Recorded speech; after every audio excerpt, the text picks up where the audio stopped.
Bonjour à tous et bienvenue dans cette première vidéo d'une série qui sera, je l'espère, longue. Et je vais déjà vous demander d'imaginer un laboratoire de photographie.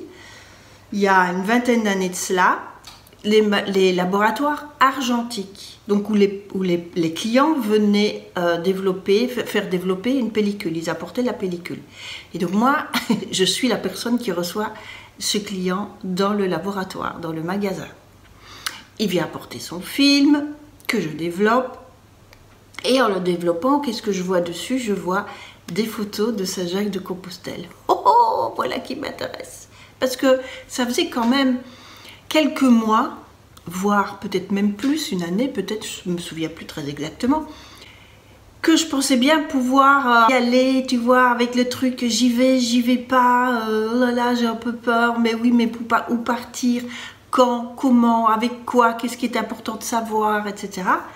Mais il y avait aussi beaucoup l'idée de d'où est-ce que je pars.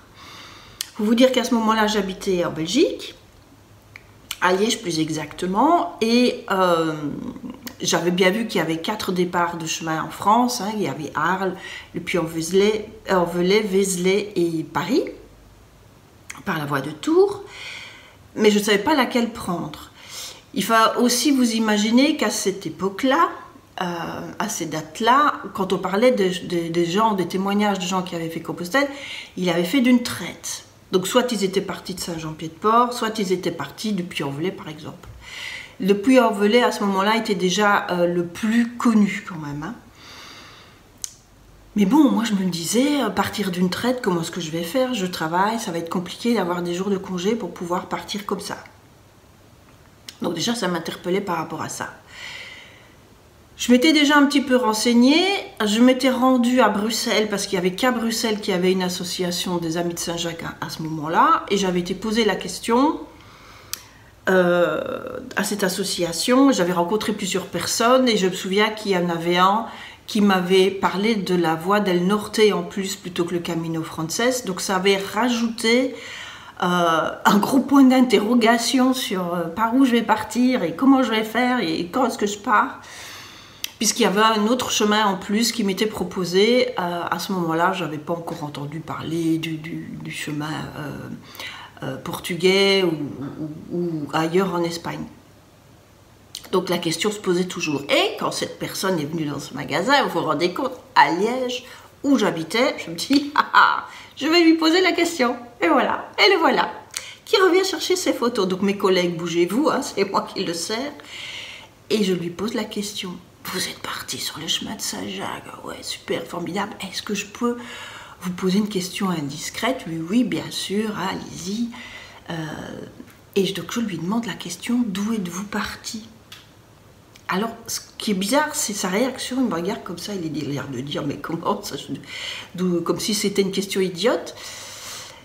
J'ai dit, ben oui, parce que moi je me pose cette question, hein, qu'est-ce qui est mieux de faire, etc. Et puis il me dit, mais c'est pas si compliqué de répondre. Il me dit, où habitez-vous? Il me répond par cette question-là, où habitez-vous? Ben, je dis, ben j'habite à Liège, voilà, ici où je travaille.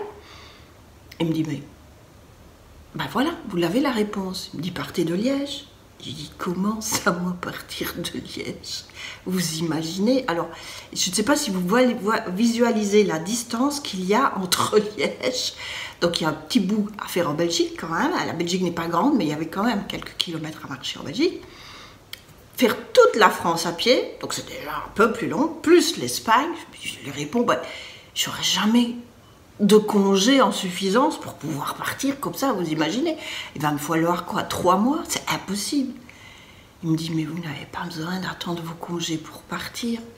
Alors là, vous avez déjà vu, enfin, imaginez une BD ou un dessin animé avec une multitude de points d'interrogation là autour de la tête. Ben, c'était ça, c'était moi, avec tous mes points d'interrogation. Il me dit, mais enfin, dit, vous pouvez partir maintenant? Je lui dis, comment ça partir maintenant? Il me dit, mais c'est impossible. Il me dit, mais vous n'avez pas congé le dimanche? Vous travaillez, vous, le dimanche? Je dis, mais non, je ne travaille pas le dimanche, mais je travaille le lundi. Donc lundi, je dois être là, donc je ne vois pas comment je pourrais partir. Il me dit, mais si, vous pouvez partir. Mais vous pouvez partir de chez vous, vous allez marcher 25-30 km, vous reprenez le bus d'où vous êtes arrivé, d'où vous êtes, vous reprenez le bus pour rentrer chez vous, le lundi vous êtes au travail. Le dimanche suivant, vous reprenez le bus jusqu'où vous étiez arrivé, vous remarchez 25-30 km, vous reprenez le bus, vous revenez chez vous. Et vous pouvez avancer quelques kilomètres comme ça. À un moment donné, il faudra peut-être prendre le train.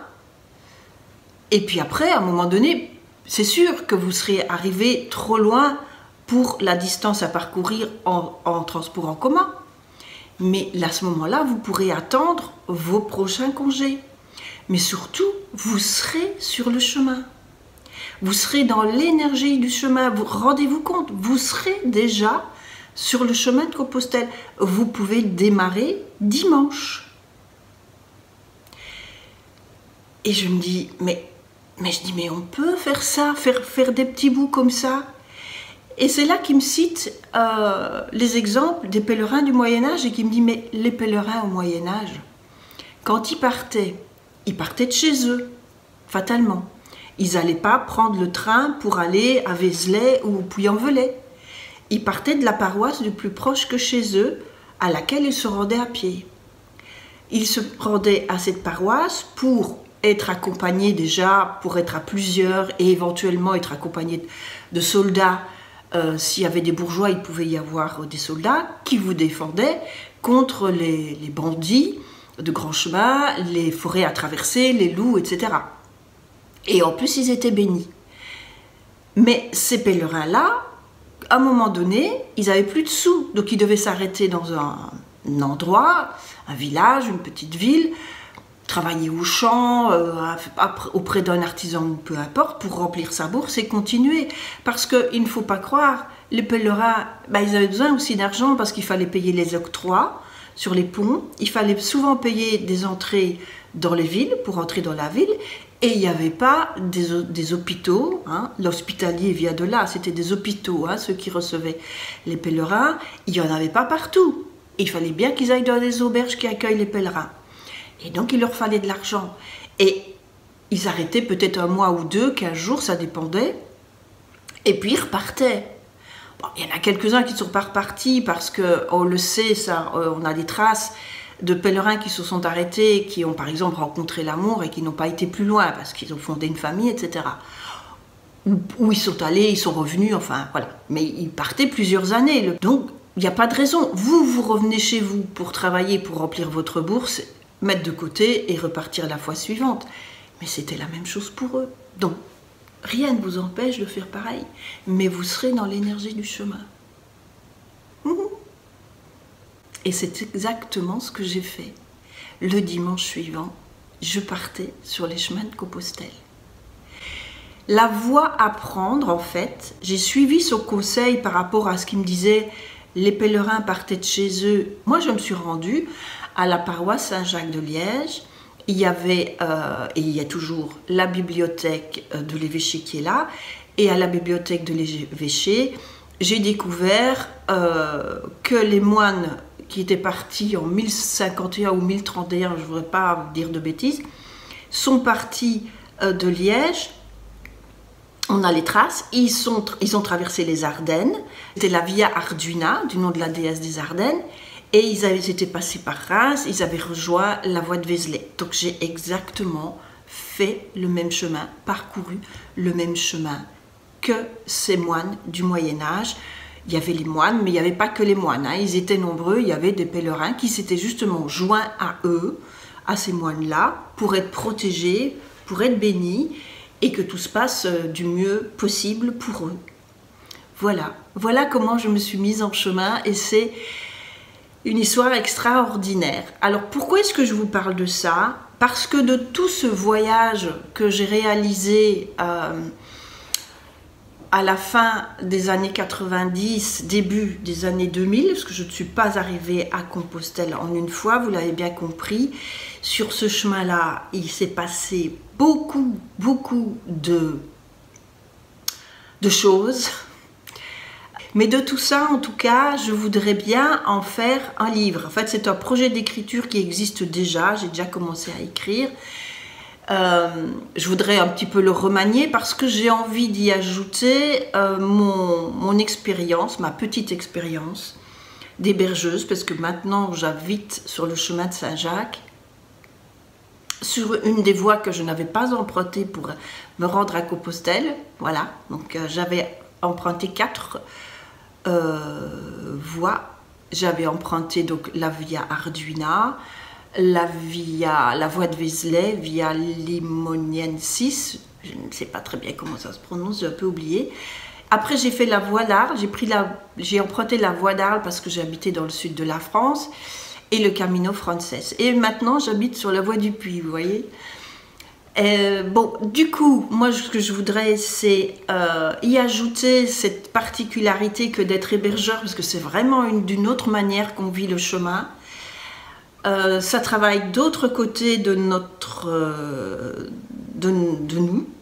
ouverture, de notre spiritualité, de nos relations, nos attentes, la temporalité aussi, prendre d'autres dimensions alors qu'elle en prend déjà une autre qui se rapproche de celle-là quand même, quand on est sur la voie, quand on est en train de marcher. Et puis ce que je voudrais aussi ajouter à ce projet d'écriture, ce n'est pas tout, je voudrais y ajouter les archétypes du tarot de Marseille.